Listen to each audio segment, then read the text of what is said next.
구약성경 열왕기상 제1장입니다. 열왕기상 1장 5절부터 10절까지를 한 절씩 받도록 하겠습니다. 그때 학기세 아들 아도니아가 스스로 높여서 이르기를 내가 왕이 되리라 하고 자기를 위하여 병거와 기병과 호위병 50명을 준비하니 그는 압살롬 다음에 태어난 자요 용모가 심히 준수한 자라. 그의 아버지가 내가 어찌하여 그리 하였느냐고 하는 말로 한 번도 그를 섭섭하게 한 일이 없었더라.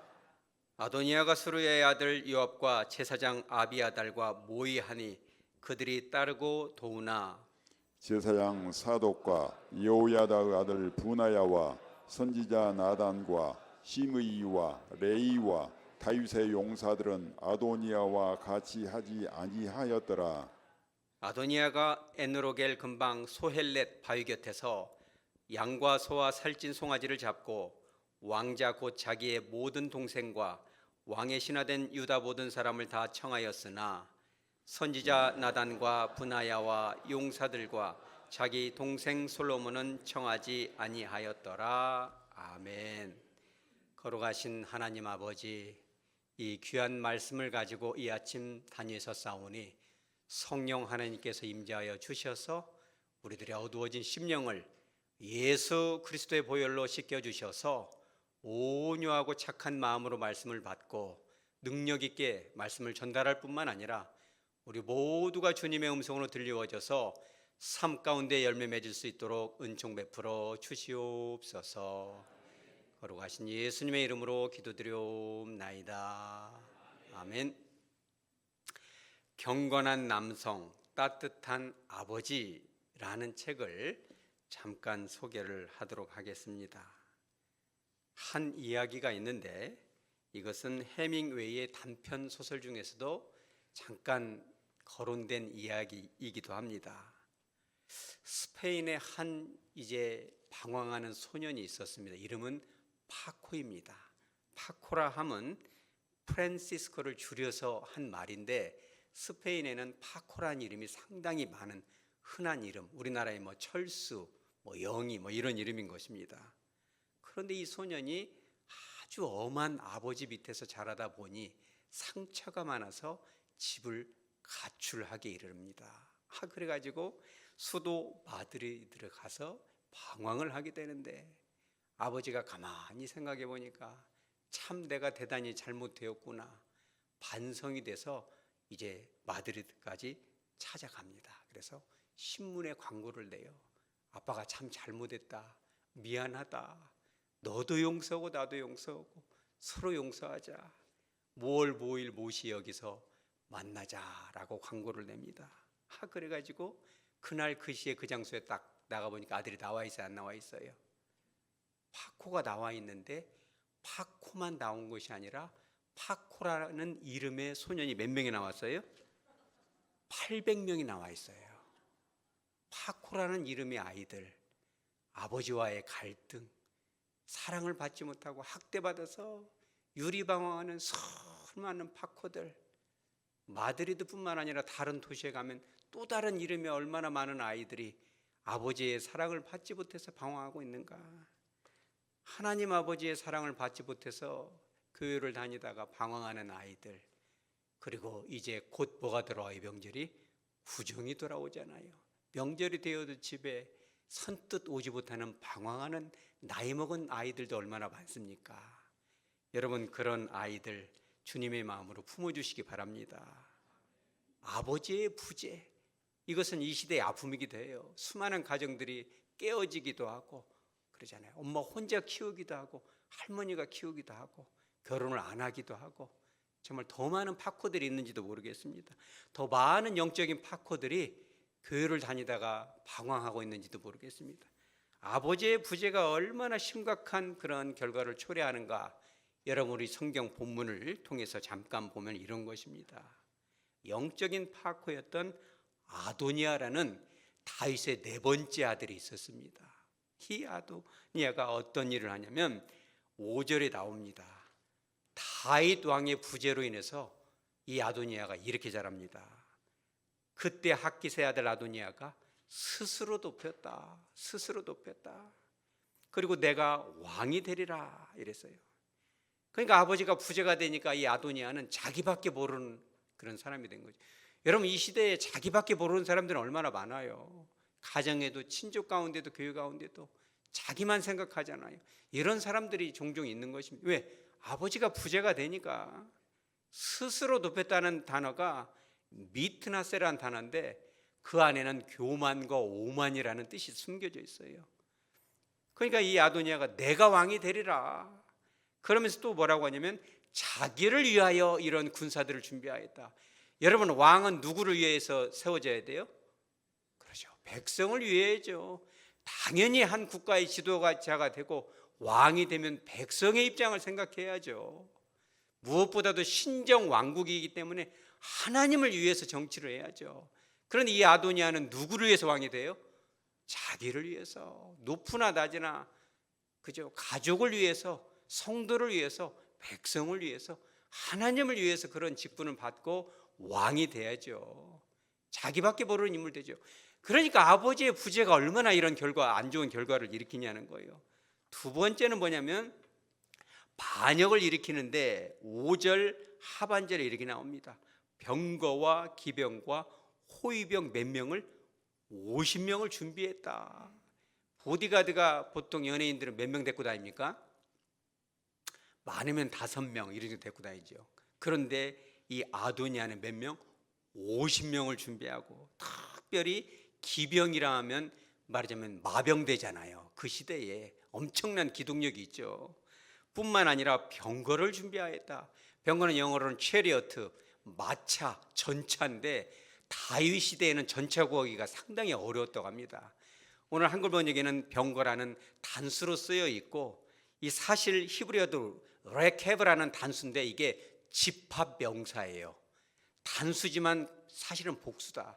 그러니까 이 전차도 많이 준비해 철두철미하게 준비하였다. 그러니까 아버지의 부재로 인해서 잠깐 아버지 때문에 속상해서 우발적으로 이런 이 반란과 쿠데타를 일으킨 것이 아니라 어떻게 일으켰다? 계획적으로 일으켰다. 아버지의 이 엄하고 또 아버지의 사랑이 부재가 되니까 한 나라의 쿠데타가 일어나서 계획적으로 이렇게, 여러분 계획적인 거하고 우발적인 거 어떤 건 죄질이 더 안 좋아요? 계획적인 것은 죄질이 아주 안 좋은 거예요. 아도니아가 이렇게 망가진 거죠. 세 번째는 뭐냐면 아도니아는 아버지의 부재가 되니까 어떻게 돼요? 교활한 사람이 됐어요. 그러니까 반란을 일으키려면 거기에 동조하는 인물들이 필요한데 7절에 보면 누구와 모의를 했다고 나와요? 수르야의 아들 요압과 제사장 아비아달을 포섭을 합니다. 그러니까 이 요압과 아비아달은 누구냐면 이 다윗 왕이 3번 총 기름을 붓는데 청년 시절에 한 번, 헤브론에서 정권 초기에 한 번, 예루살렘에서 결정적으로 기름을 붓는데 헤브론의 정권 초기에 함께 했던, 말하자면 보수 세력 중에 최종 총사령관이 요압이에요. 그러니까 군부를 장악을 했고, 이때 대제사장이 몇 명입니까? 2명이죠. 더 선임 대제사장이 아비아달이거든요. 보수 세력을 딱 잡았는데, 이 말하자면 왜 교활하다고 아도니아를 말하냐면 요압의 마음 깊은 것을 꿰뚫어 볼 수 있는 교활함이 있어요. 이 요압은 어떤 사람이냐면 다윗의 조카이기도 하지만 아주 장군 중에 장군이죠. 수많은 전쟁을 다윗과 직간접적으로 했고 반란도 진압하고 세바의 반역까지 다 진압을 하거든요. 그러니까 다윗에게는 말로는 할 수 없는 큰 대장군인 것이죠. 그런데 요압의 맹점이 뭐냐면 항상 누구 중심이에요? 자기 중심, 자기 자신의 그 권력, 입장, 처지만. 여러분 상대방의 입장도 생각하시기 바랍니다. 사람이 뭔가를 행동할 때는 내 입장도 있지만 상대방의 입장도 깊이 고민하면서 내 욕망도 있지만 하나님의 뜻도 고려를 해야 되는데, 요압은 그만한 직분과 권력과 용맹함을 지녔고 수많은 혁혁한 그런 공헌을 세웠지만 다윗과 평생을 함께했지만 항상 마음속에는 이 장군을 끝까지 가져가야지. 근데 가만히 보니까 다윗이 어때요? 나이가 먹었는데 노쇠했어요. 그리고 그 다음 왕은 하나님께서 누구에게 기름을 영적으로 부었어요? 솔로몬에게 부어놨어요. 근데 요압이 가만히 보니까 다윗은 끈 떨어졌고 솔로몬은 나단이라는 순수하고 애기 같은 선지자 밑에서 온유하고 겸손하게 순수하고 경건하게 자랐는데 유약하게 이를 때였고 저 사람 밑에 갔다가는 잘못하면 죽을 수도 있겠구나. 가만히 아도니아를 보니까 막 늠름하고 잘생겼는데 리더십이 있고 저 밑으로 가면 될 것 같아요. 하나님의 뜻은 관두고 욕망이 일어나서 다윗이 죽고 나서도 정권을 잡아야 되겠다라는 눈빛을 누가 봤어요? 아도니아가 다 본 거예요. 그러니까 사자 들어간 사람들은요 대단합니다. 말투, 눈빛, 행동거지 이런 거 하나까지도 쫙 살펴서 그 사람을 주물럭주물럭하는 그거 누구예요? 아도니아죠. 그러니까 아버지의 부재는 이런 교활한 인격까지도 갈 수 있다. 뿐만 아닙니다. 네 번째는 뭐냐면 신앙을 그죠? 경건을 이익의 방도로 생각하였다. 종교를 이용해서 자기의 욕망을 채웠다. 그잖아요.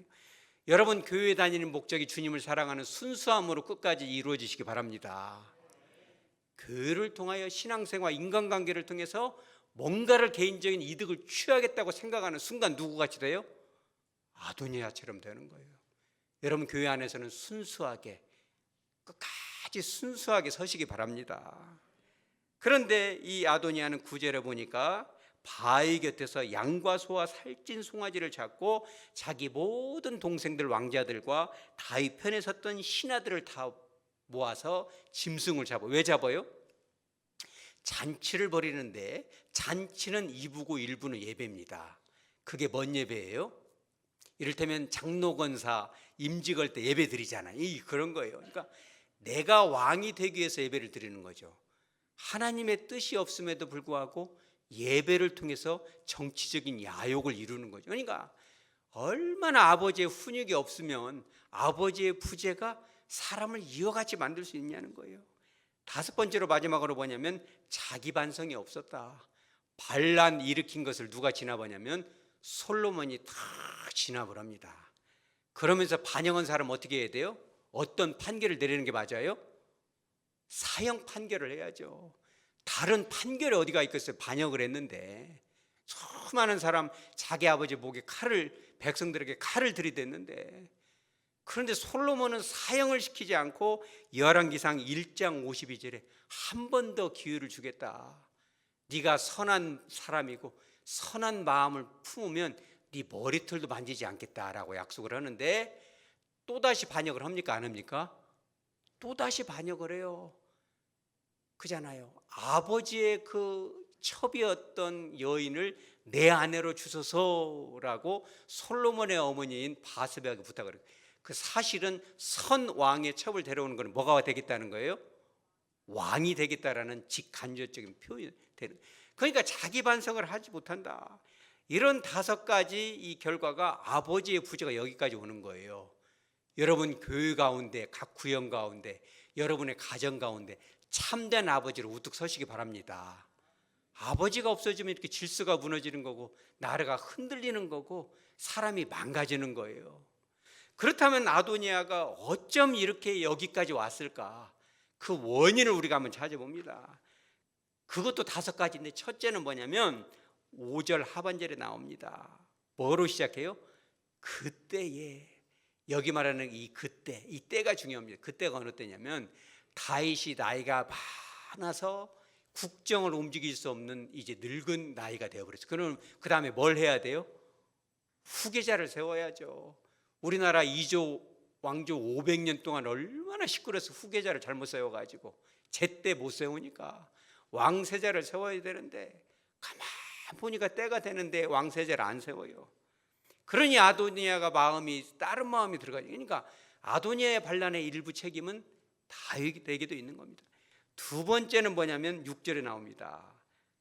그는 압살롬 다음에 태어난 자다. 이게 무슨 말이냐면 이 아도니아는 넷째 아들인데 큰아들 암논은 성범죄로 죽임을 당하고 셋째 아들인 압살롬은 반란을 일으켜서 요압이 죽이죠. 그리고 둘째 아들을 길르압이 있는데 길르압은 성경에 전혀 안 나옵니다. 아마 어려서 죽었든지 아니면 전혀 일을 못했든지 이제 둘 중에 하나죠. 그러면 실제적인 장남은 누구예요? 그렇죠. 그러니까 아도니아가 압살롬 다음에 태어난 자라는 건 뭐냐면 실제적인 장남이고 왕위 계승 서열 1순위다 이런 뜻이에요. 그러니까 사람들이 지나가다가 다 아도니아 보면 기도 안 하는 사람들이 볼 때는 네가 왕이어야 되는데 네가 왕이어야 돼 그런 얘기를 자꾸 해줘요. 그럼 마음이 어때요? 움직이는 겁니다. 그래서 세 번째 이 타락된 원인이 뭐냐면 6절에 나옵니다. 용모가 어쩌다? 심히 준수한 자라. 여러분 태어날 때 자동으로 쌍꺼풀도 있고 얼굴도 갸름하고 코도 뾰족하고 얼굴도 뽀얀하고 머리를 탁 머리가 흩날리고 그러면은 어떻게 했어요? 그 감정이 그죠? 얼굴값 한다 이런 말 있잖아요. 그러니까 하나님은 어쩌다? 공평하다. 이 아도니아가 참 키도 크고 용모가 준수한데 보통 준수한 것이 아니라 심히 준수하다. 이 정치인들은요 인물도 이게 한 자리 옵니다. 인물이 좋아서 키가 크고 잘생기면 이게 조금 먹고 들어가거든요. 아도니아가 서열 1인데 너무 잘생기고 말도 잘하고 상대방이 뭘 좋아하는 걸 꿰뚫어보는 눈이 있잖아요. 그 사람이 듣고 싶은 말을 딱 해주는 그런 것이 있어요. 얼굴까지 잘생기니까 얼마나 사람들이 추워주겠어요. 그것이 말하자면 교만이 된 것이죠. 네 번째 가장 결정적인 것이 여기서 나옵니다. 6절 하반절에 그의 아버지 이 다윗이 뭐라고 그래요? 내가 어찌 그리하였느냐라는 말로 한 번도 그를 섭섭하게 한 일이 없었더라. 그러니까 다윗이 참 안타깝죠. 이 다윗이 어떤 사람이에요? 시편 18편 1절에 보면 하나님을 사랑하되 뜨겁게 사랑하였다. 다윗은요 여러분 하나님을 뜨겁게 사랑하시기 바랍니다. 심지어는 시편 17편 8절에 보면 다윗은 하나님의 무엇과 같다? 눈동자 같다. 하나님께서 눈동자처럼 다윗을 생각했다는 거예요. 뿐만 아니라 하나님의 마음에 딱 맞는 한 사람이 누구예요? 다윗인 것입니다. 우리가 그걸 알아야 돼요.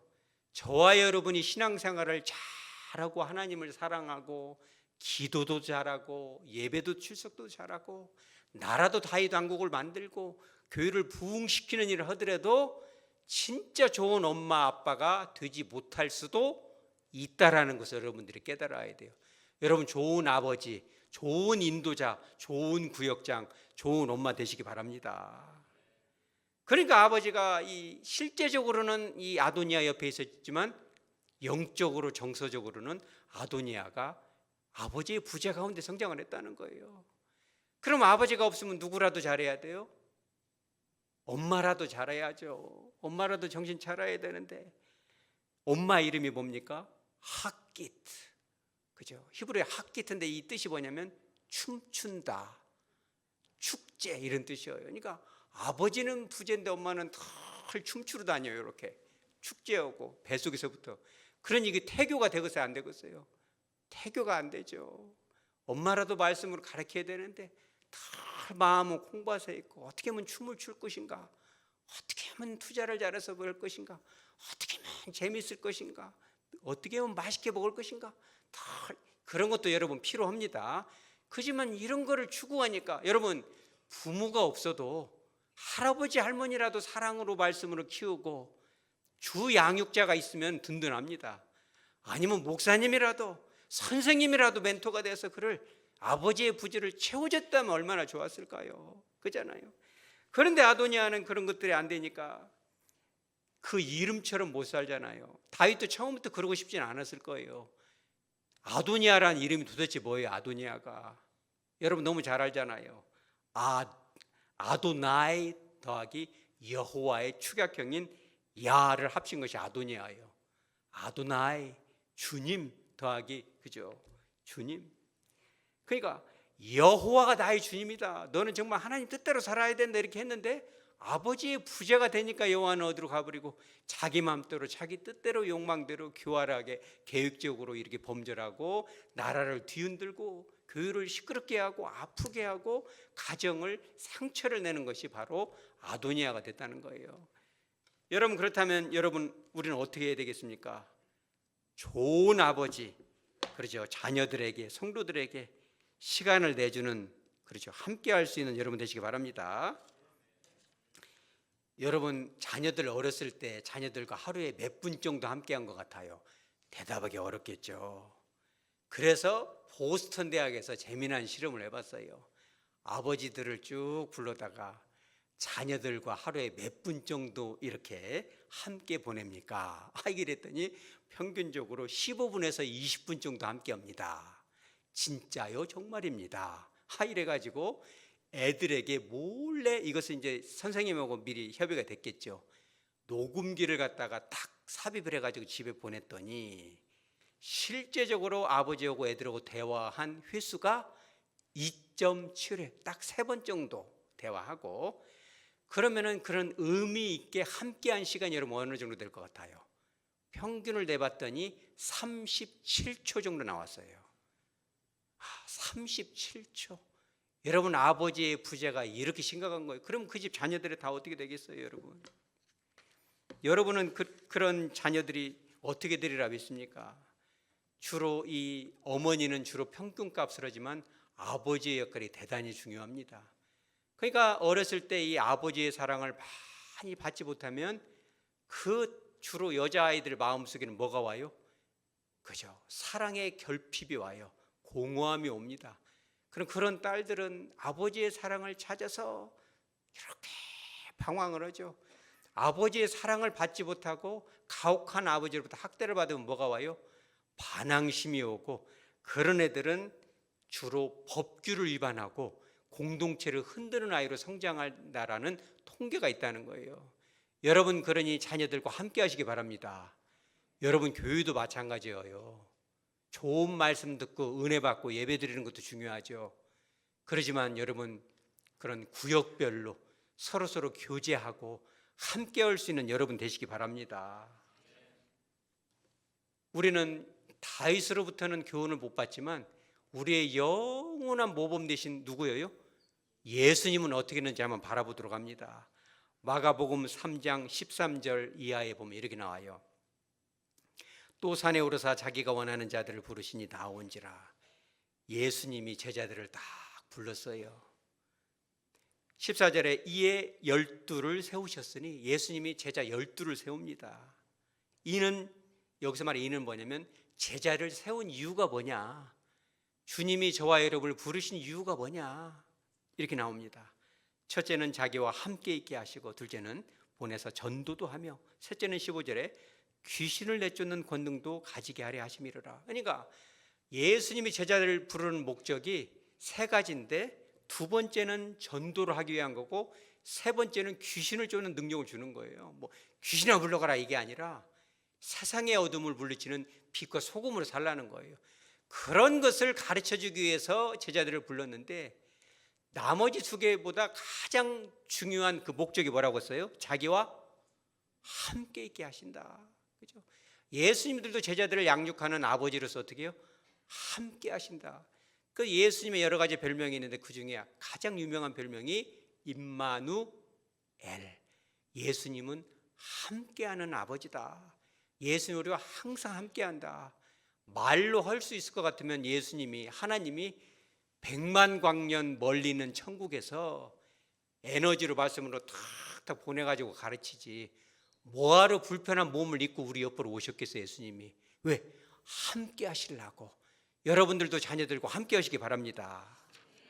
그런데 이 함께 한다는 것이 참 쉽지가 않아요. 애기들 킬 때 그잖아요. 애들이 이제 막 3살, 4살 되면은 아빠들은 막 새벽 일찍 나가가지고 막 하루 종일 고생하고 눈치 보면서 한 푼을 벌려고 막 애를 쓰죠. 밤늦게 들어오면 뭐 하고 싶어요? 발 닦고 쉬고 싶고, 지금 같은 스마트폰 좀 보고 싶잖아요. 멍 때리고 싶고. 그런데 이제 한 5살 먹은 애가 아빠 하면서 와가지고 이 소리 좀 들어봐, 막 여러 가지 소리를 하는데 그 소리가 귀에 하나도 안 듣게 뻔한 소리만 하고 있어요. 그러면 그 애기와 함께하기가 어렵다는 거예요. 물리적으로 시간적으로는 들어주고 싶지만 그 아이를 빨리 방으로 보내고 스마트폰을 보고 싶고 발 닦고 쉬고 싶은 것이 아버지들의 마음이다. 그래서 자녀들과 함께하는 것은 대단히 큰 희생이 필요하다. 여러분, 교회도 마찬가지입니다. 교회도 얼마나 우리가 바빠요. 구역원들을 챙기고 성도들을 돌보고 새로 등록한 가족들을 위해서 마음을 쓰려면 어마어마한 그런 에너지가 필요하다는 거예요. 편히 쉬면서도 돌본 두 가지는 절대 할 수가 없다. 그러니까 여러분, 이 몸만 같이 있는 것이 아니라 감정적으로도 영적으로도 자녀들과 함께 해야 되는데, 그러려면 너무 쉬고 싶을 때 아기가 달려오면 세 가지를 해야 돼요. 먼저 심호흡을 한번 싹 하고 숨을 쉬고, 두 번째는 마음을 탁 다잡고 잠깐 변소에 가서 기도하는 거예요. 주님, 너무 쉬고 싶은데 애기 눈빛을 보니 5살짜리가 아빠 이걸 발견했어요. 한 20분은 들어야 될 것 같은데 에너지가 2%, 배터리가 1%밖에 안 남았는데 어쩌면 좋겠습니까? 화살을 탁 쏘고 에너지를 주소서라고 눈에다 물 좀 묻히고 나와서 애기와 함께하는 거예요. 할렐루야. 그러니 좋은 아버지 되는 거 쉬워요, 어려워요? 어려워요. 교회 안에서 좋은 구역 인도자, 구역장, 지도자가 된 좋은 장로가 된다는 것도 진짜 어려운 거예요. 여러분, 장로님도 우리 권사님도 구역 인도자, 구역장들은 이런 에너지가 필요해요. 나 먹고 살기도 바쁘고 힘든데 맡겨주신 영혼들을 돌보기 위해서는 정말 시간을 내야 되고 찾아가야 되고 힘들어도 주님께 힘을 구해야 되고 은혜를 구해야 되는 거예요. 그러나 여러분, 그만한 가치가 있는지 믿으시기 바랍니다. 여러분들 중에 어떤 분은 그럴 수 있죠. 목사님, 뭔 애기 키우는 얘기하는데 우리 애들은 벌써 다 커서 아들이 쉬운 6살이에요. 여러분, 하나는 알고 둘은 모르십니다. 사람은 나이가 먹고 남자들은 쉬운 넘어가면 뭐가 돼요? 애기가 돼요. 여러분 너무 잘 알잖아요. 그러니까 나이 많으면 다시 회귀하는 거예요. 이 마음이. 명절 돌아오면 아들들이 올 것입니다. 알고 보면 애기죠. 물론 손자를 보는 테크닉도 되겠습니다만, 그 아이들이 잠깐 올 때, 잠깐 전화할 때 여러분 좋은 아버지 되시기 바랍니다. 물론 이제 자매들은 별로 아멘 안 해도 되죠. 그냥 아빠가 아니니까. 그런데 그것도 하나는 알고 둘은 모르는 거예요. 왜냐하면 요즘은 애견남과 테토녀라는 개념이 있어요. 무슨 소리냐? 에스트로겐, 여성 호르몬이 많이 나와서 아빠인데 엄마 같은 아빠들이 있어요. 참 마음이 따숩고 이런 아빠들이죠. 오히려 여자들이 셉니다. 테스트로겐, 남성 호르몬이 많이 나와서 막 탱크 같은 여자도 있어요. 막 말도 셉니다. 말 펀치가. 그래서 테스토스테론이 많이 나와서 테토녀다. 혹시 여러분들 중에 내가 좀 테토녀다라고 생각되는 분은 마음으로만 손 한번 들어보시기 바랍니다. 이런 분들은 오늘 말씀 잘 새겨들어야 돼요. 너무 테토녀가 되면 애들이 집에 안 옵니다. 혹시 명절에 집에 안 오면 나는 테토녀는 아닌가. 오늘 방송을 많이 들어보시기 바랍니다. 그러니까 우리가 이런 아버지 테토녀들은 이렇게 해야 돼요. 자녀들이 왔을 때 어떻게 할 것인가. 그죠? 목사님, 내가 뭔 소리 좀 하려면 문 닫고 딱 가버립니다. 명절 때도 조금 뭐 좀 가르치려면 바로 아빠 나 가야겠는데 가버립니다. 다 이유가 있죠. 그러니까 여러분들이 우리가 이제 좋은 아버지, 함께하는 진짜 아버지가 되기 위해서는 그것도 세 가지가 있어요. 첫째는 뭐냐면 이건 우리가 따라서죠. 정직하자. 정직해야 돼. 누구한테? 나 자신과 자녀와 그리고 하나님 앞에. 내가 정말 좋은 아버지가 될 수 있는 역량이 부족하구나. 진짜 좋은 아빠가 되고 싶은데 내 능력 밖이라는 것을 하나님께도 인정하고 기도하시기 바랍니다. 하나님, 내가 인데까지는 내 맘대로, 내 기질대로, 내 성질대로 살았는데 이제부터는 말씀대로 한번 살아볼랍니다. 성령 하나님 인도하여 주시옵소서라고 정직하게 인정하시기 바랍니다. 성령이 여러분들의 기질을 좋은 성품으로 변화시킬 것을 믿으시기 바랍니다. 이 정직은 자녀들한테도 고백을 해야 돼요. 철수야, 아빠가 이렇게 철수가 지금 몇 살 먹었어요? 56살 먹었어요. 명절에 오면 얘기하는 거예요. 약속합니다. 철수야, 아빠가 이렇게 살았는데 이제부터는 좋은 아빠가 되고 싶단다. 그런데 방법을 모르니 네가 좀 가르쳐주면 좋겠다. 내가 어떻게 하면 너한테 좋은 아빠가 될런지 알려주려. 그럼 아이가 뭐라고 그랬어요? 아이고 아버지 뭐 잘못 드셨어요. 헛웃음을 칠랑가도 모르죠. 그러나 여러분 그렇게 고백하시기 바랍니다. 두 번째는 뭐냐면 이런 것입니다. 칭찬과 격려라는 거죠. 그러니까 이 좋은 아빠가 되고 싶어도 못 되는 이유는 뭐냐면 내 생각을 그 아이에게 자꾸 가르치려고 강요하니까 N극과 N극이 돼서 자꾸 밀어내는 거예요. 문 닫고 가버립니다. 여러분 구정되면 꼭 해보세요. 아들, 딸 입에서 나온 그 단어를 주목하시고 그 아이가 하는 말을 잘 새겨서 그거로 공부하는 거예요. 그러니까 청소년이라면 그가 좋아하는 옷, 그가 좋아하는 음악, 그가 좋아하는 영화, 그 아이가 함께하는 친구, 이런 것들을 다 보고 내가 보기에 조금 못마땅하다 하더라도 여러분 그런 것을 칭찬하시기 바랍니다. 내가 볼 때 아주 안 좋은 애를 사귀어요. 그럼 야 너는 뭐 좋은 친구를 사귀어야지 그런 애를 사귀냐 이러지 말고 친구의 좋은 점이 무엇일까? 우리 아들 딸의 마음을 산 이유가 무엇일까를 해서 그 아이를 여러분 칭찬해 주시기 바랍니다. 여러분들이 보기에 좀 못마땅하더라도 아들과 며느리와 딸이 자주 사용하는 단어를 해서 그 아들이 컴퓨터 게임을 좋아하면 여러분도 조금 배우시기 바랍니다. 조금 배워서라도 그 아이와 뭔가는 이런 그 대화를 통해서 그 아이를 칭찬하게 되면 문 닫고 들어가려는 그 아이와 나 사이에 있는 긴장이 어떻게 되겠어요? 상당 부분 긴장이 해소되면서 말하자면 이 다슬기에 이 속살처럼 쏙 나오는 거죠. 왜? 따수니까. 여러분 따뜻한 부모 되시기 바랍니다. 그런데 이런 것은 참 쉽지가 않아요. 명절 때 그냥 다 생각대로 말이 나오기가 좋지 칭찬한다는 것은 이거는 때로는 금식도 필요하고요. 여러분 굉장히 중요합니다. 하나님 앞에 정직하게 진짜 남은 인생 좋은 아빠, 좋은 목사, 좋은 장로, 좋은 구역장 되기 위해서 하나님 조금 바꿔주시옵소서 정직하게 인정하는 거예요. 여러분 교회 안에서도 그래요. 여러분들 중에서 혹시 태토녀가 있거나 그잖아요. 혹시 그런 분이 있다면 그죠? 아버지로부터 못 배웠다면 오늘 배우시기 바랍니다. 인정하는 거예요. 저도 노력하겠습니다. 가르쳐 주십시오. 정직하게 어떻게 하면 좋을까요? 인정하고 또 상대방을 자꾸 칭찬하면서 하는 거예요. 근데 이런 것은요, 이 언어 자체가 배우기가 되게 어려워요. 차라리 중국어를 배우거나 불란서어를 배우는 것이 쉽지 이런 칭찬은 쉽게 안 나오는 것입니다. 그래서 여러분 전문가들을 찾아가시기 바랍니다. 전문가가 가까이 있어요? 멀리 있어요? 우리 교회에 그런 분들이 상당히 많습니다. 상담하시는 분들이 잘 물어봐서 그죠? 영원히 변치 않는 그런 전문가가 또 어디 계세요? 내 마음에 계시잖아요. 여러분을 여쭈어서 그런 칭찬과 격려를 통해서 사랑하는 성도들과 자녀들과 좋은 관계를 맺어가시기 바랍니다. 자, 좀 무거운 주제였지만 말씀을 정리합니다. 이 시대는 이렇게 정의할 수 있습니다. 아버지 부재의 시대다. 아버지가 있지만 너무 바쁜 시대예요. 또 서로 헤어지는 일이 많기 때문에 아버지의 그런 권위, 따뜻한 사랑이 너무 그리운 시대예요. 파코야 미안하다 만나자 그러면 몇 명쯤 나오겠어요? 800명쯤 나오겠죠. 그잖아요. 우리 교회도 조금 부흥되는데 그 이유가 그런 것 같아요. 길 잃어버린 파코들, 그리스도의 사랑, 아버지의 사랑을 조금은 느껴지는 것이 아닌가.